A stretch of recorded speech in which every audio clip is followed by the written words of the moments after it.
अस्सलाम वालेकुम, मैं हूं सैयद यूनुस शाह और आप देख रहे हैं सबसे पहले पाकिस्तान। जैसा कि आपको पता है कि कराची में 9वीं और 10वीं के इम्तहानात जारी और सारी हैं, तो मैं government Delhi boys secondary school आया हूं और यहां पे देखता हूं कि सेंटर में एग्ज़ामिनेशन के क्या क्या इंतज़ामात हैं।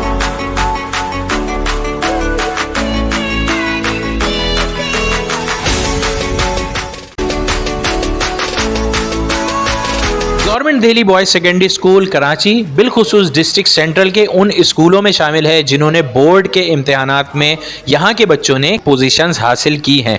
इस हवाले से मैं मसूद साहब से पूछता हूँ कि ये किसकी काविश है। यकीनन ये तो मुझे पता है कि इसमें असातिज़ा का ही हाथ है, लेकिन मैं मसूद भाई से इस सवाल का जवाब ज़रूर लूँगा। जी सर। देखें, हर दौर में दिल्ली स्कूल में जो है इंतहाई यानी कॉम्पिटेंट टीचर्स मौजूद रहें, और अगर टीचर सिंसियर हो बच्चों से और उसे कमांड भी हो सब्जेक्ट पे, तो लामाला मकसद ये कि बच्चे बेहतरीन जो है वो तालीम हासिल करते हैं। और दिल्ली स्कूल को ये एजाज़ रहा है कि लगातार हमारे यहाँ 1971 से लेकर 1996 तक लगातार पोजीशन आई है। और ये आपने कहा कि कराची में और डिस्ट्रिक्ट सेंट्रल में, कराची और डिस्ट्रिक्ट सेंट्रल में नहीं, पूरे सिंध में ऐसा कोई स्कूल ही नहीं है जिसने लगातार 71 से लेकर 96 तक पोजीशन ली हो। और अगर आप वैसे काउंट करेंगे तो 7वें 8वें नंबर पे तो गवर्नमेंट स्कूलों में ये हमेशा रहा है, यानी पूरे कराची में 7वें 8वें नंबर पे तो ये हर दौर में रहा है कि यानी जब पोजीशन नहीं ले सके, लेकिन 71 से 96 तक तो लगातार पोजीशन ली। बेहतरीन असातिज़ा, और अब भी जो बेहतरीन असातिज़ा हैं। अच्छा, फिर जो अब लाजमी है, अब ये वो दौर आ रहा है कि आहिस्ता आहिस्ता हमारे यहाँ जो है वो बेहतरीन जो असातिज़ा वो रिटायर्ड होना शुरू हो गए।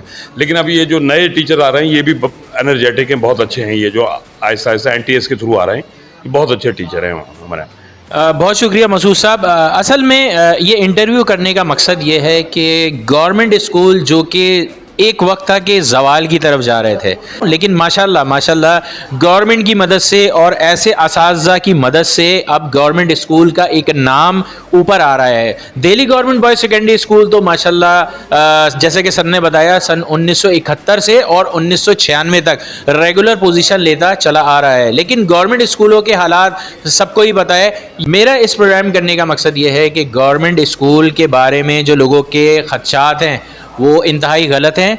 कराची में अभी भी बहुत से ऐसे गवर्नमेंट स्कूल मौजूद हैं जिनकी कारकर्दगी बहुत अच्छी है। सर मुझे ये बताइएगा, बच्चे एग्ज़ाम देने आते हैं तो वालिदैन भी लाजमी उनके साथ आते हैं, तो उनके लिए आपने क्या इंतजाम किया है? क्योंकि आपको पता है दफ़ा 144 लगी हुई है।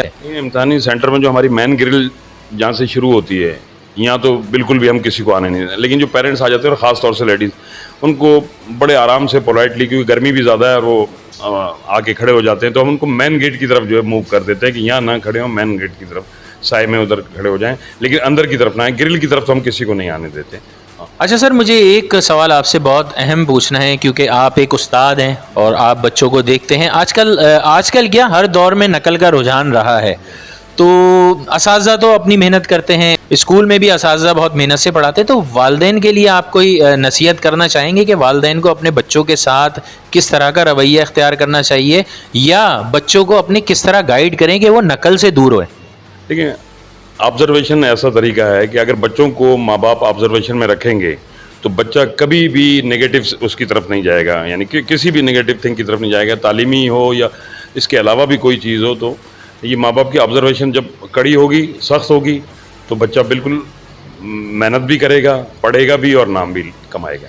अच्छा sir, Delhi government boys secondary school ये एक बहुत बड़ा नाम है, और सर मैंने अभी विज़िट किया है तो स्कूल तो माशाल्लाह बहुत खूबसूरत हो गया है। ऐसा लगता है कि स्कूल में तज़ीन व आराइश का कुछ काम किया गया है, और ये जो CCTVs कैमरास लगे हुए हैं, इस हवाले से आप हमें बताइए कि ये किसकी काविश है? ये बात ये कि हमारी ओल्ड बॉयज़ ने भी इसमें हमारी हेल्प की है, जो ओल्ड बॉयज़ यहाँ से पढ़कर जा चुके हैं। और गवर्नमेंट स्कूलों में दिल्ली का मेयार जो है इस वक्त भी नंबर 1 है, और इस वक्त भी उम्मीद ये है कि अल्लाह ने चाहा तो हमारे स्कूल की किसी बच्चे की पोजीशन आ जाए, ये उम्मीद है यानी। और ये CCTV कैमरेज के हवाले से बात ये कि टीचर्स होते हैं, लेकिन बाज़ बच्चे जो है बहुत तेज़ होते हैं, वो टीचर्स को तंग करते हैं, तो हम यहीं से देखते हैं और हम फ़ौरन मूव करके जाते हैं और उस बच्चे को वार्निंग देते हैं कि अगर आपने कोई मूवमेंट की तो सीधा बाहर निकाल देंगे, हम फिर एग्ज़ाम में नहीं बैठने देंगे। तो इससे हमें बड़ी सपोर्ट है।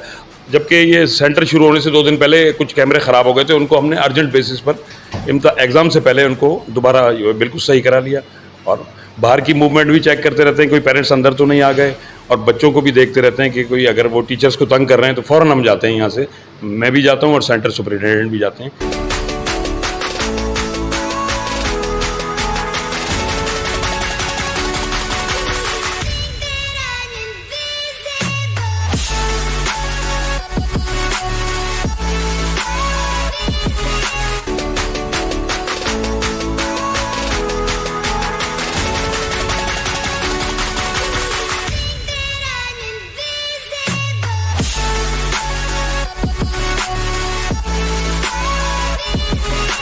अच्छा, स्कूल में तमाम फैसिलिटीज़ मौजूद हैं जो कि एग्ज़ाम कंडक्ट कराने के लिए ज़रूरी होती हैं। जी, यही मैं आपको बताना चाह रही थी कि ख़ास तौर पे दिल्ली बॉयज़ में जो है ना, हमारे यहाँ लाइट का बहुत अच्छा इंतज़ाम है, पंखों का बहुत अच्छा इंतज़ाम है, पानी का बहुत अच्छा इंतज़ाम है, जो कि नॉर्मल गवर्नमेंट स्कूल्स में नहीं होता। तो हमारे यहाँ ये नहीं है कि पेपर्स के दौरान, बल्कि हमारे स्कूल में ये इंतज़ामात हैं ही माशाल्लाह से। अल्हम्दुलिल्लाह हमने अपने स्कूल को बहुत ज़्यादा मेंटेन किया हुआ है, तो जो है ना सारी जो सहूलतें हैं मेंटेन हैं यहाँ पर, तो इसके से कोई ऐसा इशू नहीं आता। बहुत शुक्रिया। अच्छा सर, आखिर में मुझे ये बताइएगा, हमारे चैनल का नाम है सबसे पहले पाकिस्तान, इसके बारे में आप कुछ अपने कीमती अल्फाज का इजहार करें। बात ये कि आपकी टीम पूरी एनर्जेटिक है, आप खुद, हमें कहना चाहिए यूनुस और मज़हर और कामरान ये बेहतरीन है, और मैंने सब्सक्राइब किया हुआ है, और एजुकेशन के हवाले से जितनी परफेक्ट मालूमात दे रहे हैं और ईमानदारी से ये इस चैनल को वो कर रहे हैं, सबसे पहले पाकिस्तान।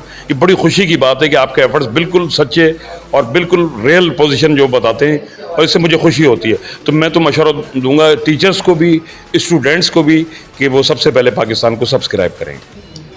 बहुत शुक्रिया सर, बहुत शुक्रिया।